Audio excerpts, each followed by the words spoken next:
Hello, everyone. I am back from the Toronto International Film Festival. I had a great time there, spent nearly a week there, saw some amazing films that you are going to be getting reviews for over the next few days, week or so. Lots of movies to talk about, but finally seen it. My favorite film that I saw at the festival, possibly my favorite film of the year. I'm thinking about that. It's between that or Challengers and one other film that I also saw at the festival that you'll be getting a review for soon. But yeah, I have finally seen ANORA, and guys, this movie is the real deal. Everything you have heard about it is true. It is. So Sean Baker, over the last, what is it, like probably a decade or so, I think has been one of the more interesting up and coming kind of filmmakers. For me, with his more grounded and realistic approach to filmmaking, and the fact that he pays attention to types of people in society and in the world that usually don't get the Hollywood spotlight and Hollywood attention, often casting non-actors in those roles as well. I just think the way he has approached his stories has been very interesting, and oftentimes, and most of those stories focus on sex workers, and Honora is no different in those regards. For those of you who don't know, Honora, or as she would insist you call her, Annie, is a sex worker from Brooklyn who gets her chance at a Cinderella story when she meets the son of an oligarch. Once the news reaches Russia, her fairy tale is threatened as the parents set out for New York to get the marriage annulled. So from the very first shot of this film, I was hooked. I was like, I knew Sean Baker was cooking on levels that he has never cooked before. It was like this beautiful purple, like long fluorescent lingering shot on Honora, and I was just like, wow. The film has this intoxicating, like lively energy to it throughout, that just like gives the audience like the same glitzy sugar rush that Honora, the character, is going through, especially through the first half of the film. And your eyes are glued on the screen throughout. The pacing never lets up. You're on the edge of your seat until the ending, which just kind of pummels you to the back of your seat and just kind of devastates you, which I'm not going to spoil, but it's one of my favorite endings to a film so far this year. And I've seen there's different reactions to the ending, but I think it's a very fitting ending. It's a very realistic, sad but realistic ending to this film. The two words that are going to be on every single person's mind as they leave the theater for this film are Mikey Madison. She just gives a feat of a performance where she owns every second she's on the screen. She's obviously the titular character, so she's on the screen for most of the film, but she owns the screen. Opposite, like, these incredible supporting performances. This entire ensemble cast is incredible, and everyone in the film is giving great performances, but your eyes are on Mikey Madison, and she just has this screen presence about her that can't really be taught, it can't really be learned. It's kind of just a thing that some actors have and some don't, and I think Sean Baker even said that's what initially drew her to as an actor in Once Upon a Time in Hollywood, where she just pops in for that like final scene. She kind of stole that final scene. Your eyes were on her, and she had this energy about her. Same thing I think happened in the end of that Scream movie that she was in. I know. Welcome to Act 3. It's just such a layered performance. Like, there's times where she's presenting herself in a more sexual, playful manner because obviously of her occupation. There's times where she seems to be like genuinely smitten with Mark Adelstein's Ivan and like actually falling in love with him. And then there's these times where she's this raging ball of like flame and fire, and she's kicking and fighting and screaming. And yeah, she's just an incredibly well written character that most actors, it's like the kind of role where it's like most actors are like, that's like a once in a lifetime opportunity. Like a character that well written in this kind of film doesn't come around very often for most actors at all. And Mikey Madison takes that opportunity and absolutely runs with it. Even though this is Mikey Madison's film, and she's obviously the standout with its like dynamite performance that she always brings on screen, like I said before, this entire ensemble cast is perfect. There's not a false note in any of them. They are all pitch perfect throughout this film. They all nail absolutely everything that they need to do. You've got like the three guys almost like playing throughout like the second act of this film, like three stooges with the actors are Karen Karagulin, Yuri Borisov, and Vache Tolmaisian. Hopefully I pronounced those right. There's just so much like funny comedic gags, like physical comedy with them throughout the entire film. You never know what's going to happen with them, but it's just always so funny, and they nail like the comedic, the physical comedy, the comedic lines, all of it is just perfect. Yeah, you actually grow to really like them throughout the film. And then the other big performance standout in this film, I think, gotta talk about Mark Eidelstein as Ivan.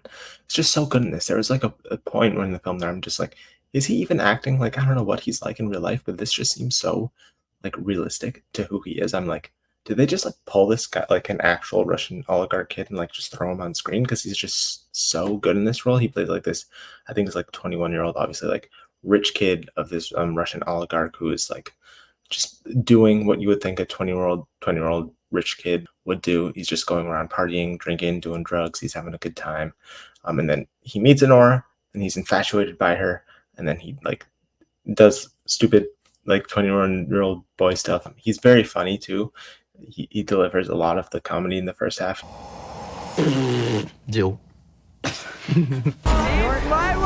Just very good all around. Like I said, the entire ensemble cast is perfect. There's some other actors who I won't spoil who they're playing who just pop in for a little bit, and I'm just like, you're also perfect at this role. There's one actor in like the third act who just starts laughing, and it's some of the funniest stuff in the entire film. So yeah, every actor is perfect in this. I think Sean Baker, as we can tell with his past films, he gets non-actors to give these incredible performances, and he's got mostly, I think this film, I'm not sure about everyone, but mostly like working, established actors who kind of probably would know more of what they're doing than non-actors. So he's just very good, I think, at getting great performances out of the actors in his film. And this is no different. I think this is probably his best acted film throughout most of the film. Like this just firecracker throughout the whole thing with like I said, this insane pacing and energy. But I do appreciate there are a few moments where it slows down a little bit. And I do find maybe those moments to be my favorite, where it's just a little more less hectic, because the majority of the film is hectic and crazy. So when we get those quiet moments, I think we hold on to them even more. There's not anything about this film that I can really complain about. There's like maybe like in the second act, it maybe goes on like just like 30 seconds too long, like not even like just a hair too long. Like maybe you could have cut like a little bit, but that's like nitpicking to the highest degree. Like I don't have anything to complain about with this film. It's easily one of the best of the year, easily one of the funniest of the year, easily also like with the end, one of the most like gut punching films of the year.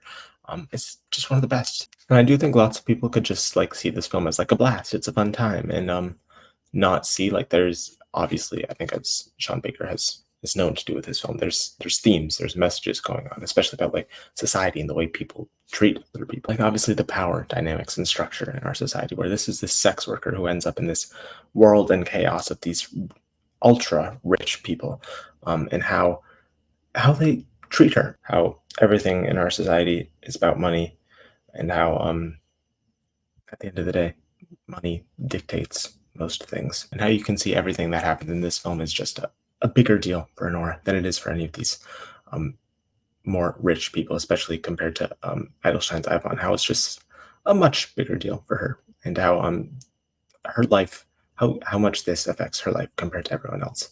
It's yeah, it's a great time. It's a fun time. There's a lot going on though when you look into it, and it does leave you with a lot to think about. It's both like loud and brash and crazy, and also like sentimental and emotional and intimate. Make you laugh, it'll make you cry. This is what movies should do. This is cinema.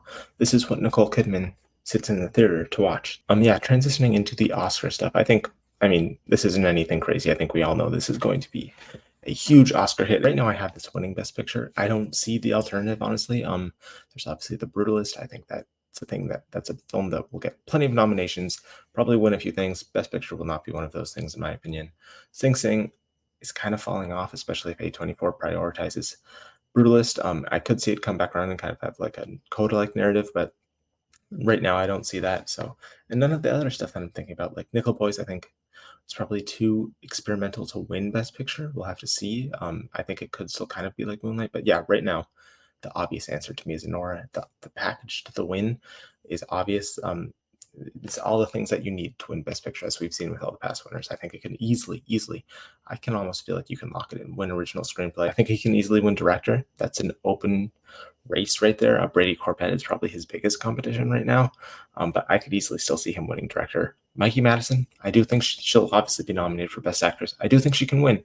It is interesting. There isn't really a case like of an actress like her anytime recently winning in Best Actress. I think the closest thing would be Brie Larson, but even then, I think Brie Larson had like probably like 4 times the amount of credits that Mikey Madison had. By the time like I think by the time Brie Larson did Room, she had a lot more credits and like she already had like won like critics awards and stuff like that for Short Term 12. She was much more like on the radar, even though she was considered a breakout, than I think Mikey Madison is at this point. But as we see in Best Actress like last year, if it's not a sweep, like if Best Actress isn't a sweep throughout the entire season, like a Renee Zellweger, um, it usually goes to the performance that's in the strongest film. Like last year wasn't a sweep, and it went to the performance that was in the strongest film, Emma Stone in Poor Things. The 2018/19 race, the year Olivia Colman won, it wasn't a sweep throughout the season. Olivia Colman was in the strongest film. She beat Glenn Close, and she won. So yeah, if there's not a sweeper here, and I don't really know if Angelina Jolie is going to be a sweeper. I don't know right now if there's going to be someone who sweeps. So in that case, I feel pretty good about Mikey Madison winning. I think people are going to want to award this kind of performance. It's just so good. I feel like I have a decent grasp on what a lot of actors what appeals to a lot of actors and what they'll vote for and what they'll love. As one myself, so I just think that this is the kind of performance that people just eat up. It's got everything. It's bold, it's loud, it's emotional, and it's like people love discoveries. People love being like, oh my god, I've never seen this person before and they're incredible. I want to vote for them. I want to show them love. That's about it. I don't think it's going to get into a ton of tech categories. It maybe could get cinematography. I don't know if I do that right now, but maybe. But yeah, I think for text, it's probably really just mostly editing. And yeah, that is it for my thoughts on ANORA. Please, if you've seen the film, comment your thoughts down below. Like the video, subscribe to stay tuned for more upcoming Toronto reviews from the Toronto International Film Festival. And yeah, I just want y'all to know as I was getting ready to film this video, a earthquake hit in Los Angeles the first day that I'm back. And I think that just shows the power of this film, the power of ANORA and Mikey Madison. I sat down, I started filming. Before I could say a word about ANORA, the earth shook because it is that good.